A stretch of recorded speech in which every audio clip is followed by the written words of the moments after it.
Welcome to eclipse season. On September 7th, which is tomorrow, we'll have that full moon lunar eclipse in Pisces. I made a video about how I think it's time to make lemonade, which basically says I think it's a really nice eclipse, and I think we're actually doing things that we want to do at this eclipse. Although I just watched a really great video by Ernest Willem, who is an astrologer that I've followed for a while. He made a video about why sometimes eclipses are very challenging, like life altering in a bad way, and why sometimes the eclipses are excellent, like life altering in a good way. I'll link it below because I think it's excellent. But yes, this is an eclipse in my first house, so who knows? It hasn't happened at the time of recording, but the point I want to make in this video is that 2 days after the eclipse, maybe 3 days, on September 10th, we have the sun passing the south node, finally passing the south node. And after the sun passes the south node, we'll only have Venus, which needs to cross the south node. That will happen next month in October. But the sun crossing the south node and almost all the planets finally having crossed the south node, to me, is very fun if you are ready to be in a new chapter, a new phase of life in which you're present to it all and you are choosing what you want to do intentionally. And you're working with God. You're not working against God. You're not conflicted like I've been. My inner world's been conflicted for years since I became an artist, started studying astrology. My goodness. I have a Mercury-Jupiter opposition that squares my nodal axis exactly. So this life of the mind is a fun time in my life, and I tend to get hooked into conversations around, well, is it true, is it not true, can there be a right answer, should there be a right answer? So anyway, I really like this eclipse. That doesn't mean you need to like it, doesn't mean you're having a good time, doesn't mean that I'll have a good time tomorrow. I don't know what's going to happen, but I'm feeling much more settled and coherent in my system. And going back to that south node stuff, the south node, I'll make it extremely simple. The south node is the past that's present now. So wherever the south node is will reflect by sign and by house, the house that it's transiting in your natal chart. This will reflect what area of life that you've already been working on for a long time, And I'm talking here probably more than just 1 year, probably 5 years, probably maybe more than that. But yeah, at least 2020, okay? So where the south node's transiting by house and by sign in your chart is where the past that is present now. Okay, so we'll always have some element of our life, right, that wasn't started just here and just now. We have a past. We come from somewhere. Even if we change all of our life, we still have this body. We still have the same mother. We still have the same, XYZ. So that's the south node. That's it. It's the stuff that you're still holding on to and you're still carrying for a purpose, for a reason, okay?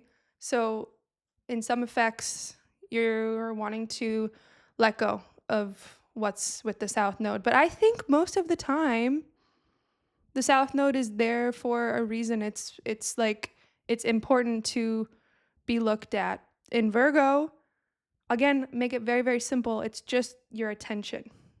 Virgo is about where you place your attention. It's like a hose.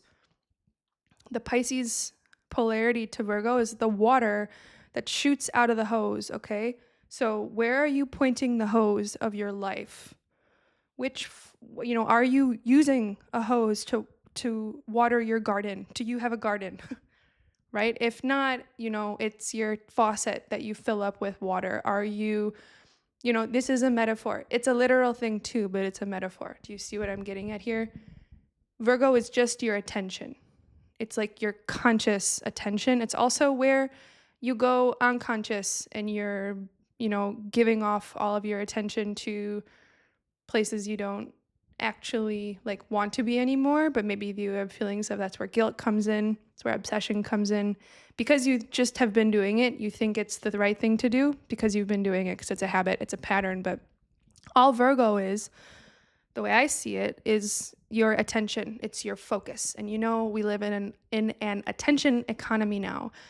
Attention is the currency. Your consciousness is the currency. And so, yeah, that's what I think.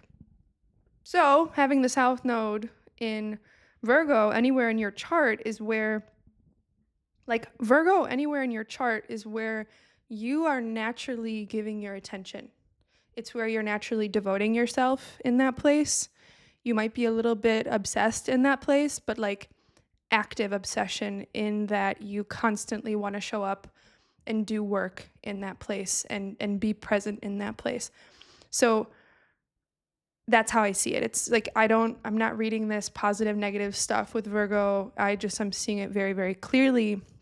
You have conscious attention. And so the South Node being in Virgo, whatever house it's in your chart, it's like where you've been putting all your attention in the past is coming up now. You can't really hide from it anymore. You can't go unconscious about where you're putting your attention now anymore. It's a choice, okay? It's a choice, and it's meant to be a very conscious choice because Pisces is so big. Pisces is so important. The other side of this is that you do actually believe in God. You do the thing because you believe in God, okay? I've been beating around the bush on this for the same amount of years. I've been afraid to just say it, okay? I absolutely believe in a higher power. I absolutely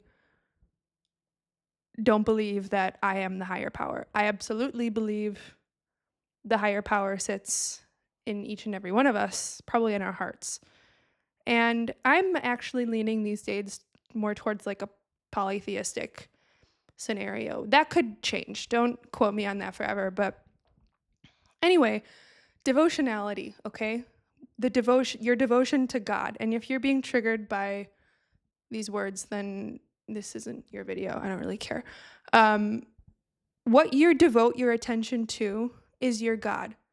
And you don't care. You don't need them. You don't need whatever this pursuit is to devote itself to you. You're going to show up to that thing because you so deeply and so widely and so profoundly and so inexplainably believe in it. So much so that it's like gravity to you. It is undeniable in any universe. So the Virgo piece, because that's Pisces, right? The Virgo piece is so what does it actually look like for you to love this thing as big as infinity? Yeah. And I think something I've come to recently with Virgo is that it's a practice, right? It's something you do every day. You put your attention on something every day. And the more you consciously put your attention on the same thing, the wider your capacity becomes. Or that's one mode that I've really liked thinking about it in. Right? I've crashed out. I've crashed out, right? My dog is over there trying to eat a fly. I have crashed out in relationships, okay? Pisces is my first house. Virgo is my 7th house. So I have crashed out devoting myself to people before. Crashed out. And I think the reason, and I've only figured this out now, I think the reason is because I wasn't big enough to hold it. That's my dog. Hi, Hugo. I wasn't big enough. My sense of self wasn't big enough, ironically, in Pisces, My sense of self was not big enough to hold how much I was devoted to and how much all of my attention wanted to go to, let's say, this other person or this like place. That's another thing I've crashed out over is like places and being places. So I'm really excited about this sun crossing the south node because we've had now Mars cross the south node. That was back in like, oh my God, June. Mars crossed the south node in a yod to two other outer planets, Pluto, Neptune, I think. And we were like actively pushing ourselves to be outside of the outside of the old now. What does that mean? The south node business, once a planet crosses over the south node, it's suddenly in a new relationship to the south node, which means it's in a new relationship to the past. Okay? A new relationship to the past way that you put your attention on something, which means that the way you've done that thing, which is a practice in Virgo, a practice of your attention, a practice of your devotion, the way that you've done that in the past, that's not how you're doing that anymore. You've completed a cycle with the past. And now, and I believe Mercury was in Leo back then. So in June, when Mars crossed the south node, that was the first time we kind of tasted this, like actually doing the thing in the new relationship to the past now. So for me, this like devotional relationship, like putting my attention on other people as my like act of believing in God. Okay. I really began to do that in a new way in June. And that's just Mars though, right? That's just the literal like motivation to do it. I do think my sense of identity, right? That's the sun, lagging a little bit. And I'm really looking forward to this sun crossing the south node because what happens then is this eclipse, okay? This eclipse that happens tomorrow on what is it? Sunday. It's before the south node and the north node, right? The sun is still completing its relationship to the south node. We are still completing our relationship to this past practice. The moon is in a balsamic concluding relationship to the north node, which means like whatever illumination is happening is also a completion of something in the past. But my eclipse video, I talked about very briefly in the beginning. It was kind of a funny video, but I said, it's just creation after creation. That's the North Node in Pisces. And we are completing one way of like emotionally relating to this fact as I see it now, that it's our like life's purpose to just be in continual creation, right? You're not holding on to anything anymore to hoard it, right? That's Pluto and Capricorn stuff. We're not, and we're very much so not hoarding because South Node in Virgo with Mercury there is incredibly discriminatory, incredibly clear about what is useful, what is effective, what is honest, what is true, what is the natural way that this devotional practice actually needs to show up in order to connect you to God, right? Scratch that even. You're connected to God. So what does that mean about how you show up in the world? What does that mean about your day-to-day? Stop pretending like God doesn't exist. And I don't speak here about like a Christian God. I'm talking about like God. I'm talking about souls. I'm talking about a force that makes us, that we have to like grow back into. So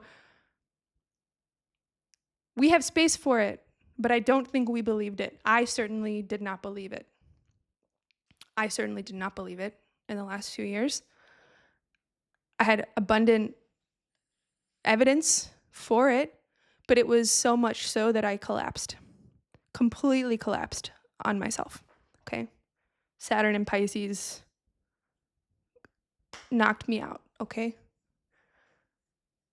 even Saturn in Aquarius, Saturn going through your 12th house, um, yeah, it can kind of knock you out, start you flat, not to mention in April, I'm having my Saturn return.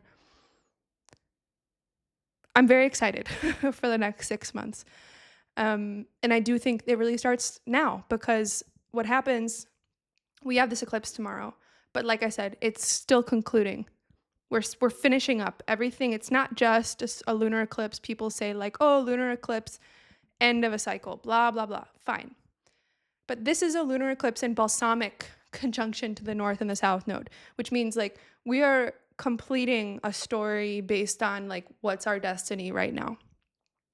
We are going to be having a new relationship to our destiny come September 10th, which to me kind of signals that like it's kind of a very eclipsy whole week that we'll have.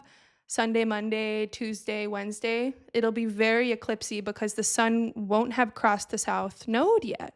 You know, on the 7th, the moon will cross the north node pretty quickly. That's fine. The moon moves very quickly, but the sun is where we are like clarity, consciousness, creativity, you know, life force. That's all in the sun. That's where we're making our conscious decisions and where we're taking in light, where we're giving off light, okay? That's not making a shift into the new direction until September 10th. So I would say from the 7th to the 10th of September, this next week, huge shift. And again, it's the most important shift is the one about where your attention is. And because Mercury's right there on the 11th, Mercury crosses the south node too, and then they have their conjunction, Mercury and the sun. There's going to be something very clear about this practice from your past, where you've been devoted in your past, which ultimately boils down to what has had your attention the most, let's say since like 2020. Was that helpful? Has it been helpful? What has happened in terms of how that attention connects you to God or not? Like the proof has to be in the pudding at some point. Do not get lost in a metaphysical endless spiral like I did. Actually, I would recommend it because you probably just need to do it. I don't think I actually have been debating with myself for a long time now. No, a few months. Like, what is even the purpose of astrology? Because I don't see it as like a helpful hacking system. I don't think we should do things before we're ready for them. And I mean like consciously ready for them. I don't know if like hyping someone up to do something because it's in their astrology is like the best plan of action. I don't know, maybe it is. I also think there's a lot that's like planned when it comes to something like astrology, like the experiences you have with this practice. In a way, it's kind of like it's just happening, okay? Anyway, I won't go on a long tangent. If you're still watching, let me know what you're thinking right now, but I forgot where I was. Oh yeah, this metaphysical spiral and the purpose of astrology, which I recently decided, like today, astrology is just nature. So like when you talk to me as an astrologer, if you're having a session with me, it's kind of like going on a walk in the woods together. But like I'm observing you like you're a tree, and I'm talking to you about like your tree data, okay? Like what's your tree color? What nutrients does your tree naturally take in? Okay? I recently heard this thing that like data is not meaning. Data is inert. I don't know if I fully agree. I think Gemini, when it comes to data and patterns, is very alive, but I was edging and actually very deeply into this idea that astrology was just language for a long time, but it left me cold and inert. And it also left me in a willingness and desire to debate with people about why they should respect astrology. This was me and my inner battles, like not respecting astrology myself, yet deeply knowing I am an astrologer at this time. Okay. So Astrology is more like nature. Your soul, however, is not nature. Your soul is not from here, okay? Your soul's from somewhere else, naturally, which is not any one place, right? It's like everywhere. But do you know how big everywhere is? Not all systems have an earth like we do and have nature like we do and have the planets that we do that, are in the symbiotic flow of things like we are, which means there's a part of us that's not bound by the planets. This is inner astrology.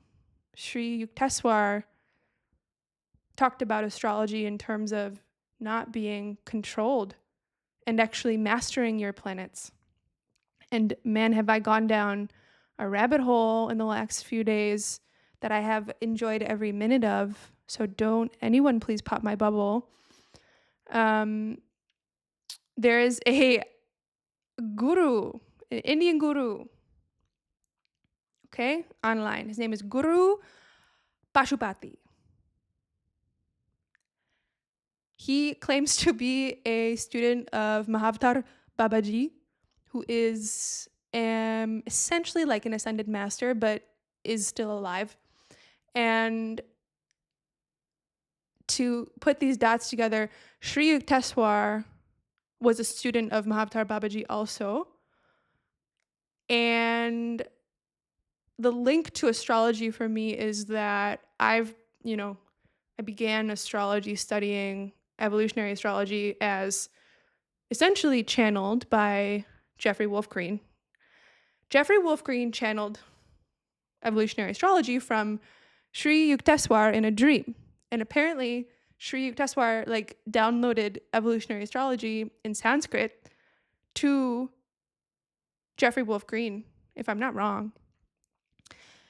And anyway, so I've just been on my own journey of figuring out why astrology is even a thing, because nature and following what is yours to do and not overthinking it has proven a lot more effective, to be very honest, than becoming an astrologer. Becoming an astrologer has not solved all my problems. It's allowed me to articulate the world in a way that I really love and appreciate, and exchange experiences through this language. And also that work of translation, when you translate astrology into mundane life, it's very interesting, and the spaces in between I find quite magical when talking to clients. And I've had clients now who I saw years and years ago, very first people that I talked to, maybe and I read for one of them the other day, a month ago, and she almost had me in tears, because she was saying, wow, I just have thought about our reading every day from many years ago. And I started crying, because I was at a point where I wasn't sure that I was actually helping anyone. People will come to me, but I wasn't sure that I was just parroting information about these planets that I know is true. My belief isn't shaky here, but what is the highest and best use of their time, of my time, of living on this world? Am I here to just give more mental data for you to figure out? But to hear that this beautiful soul had been guided and thinking about what I had told her in the conversation that we had years ago, right? This is a person who comes to me by choice. I tend to not push for readings. Anyway, that was a nice moment. And it's all to just say, okay, a higher power exists. I have to believe it now. I have to act like I believe it now, because I believed it 5 years ago without a doubt. And then I followed the path and then crashed out on the path. The most important symbolic things to me, I got closer and closer to them, and I completely crashed out. But what I gained was the capacity to switch obsessive thinking into attentive choice.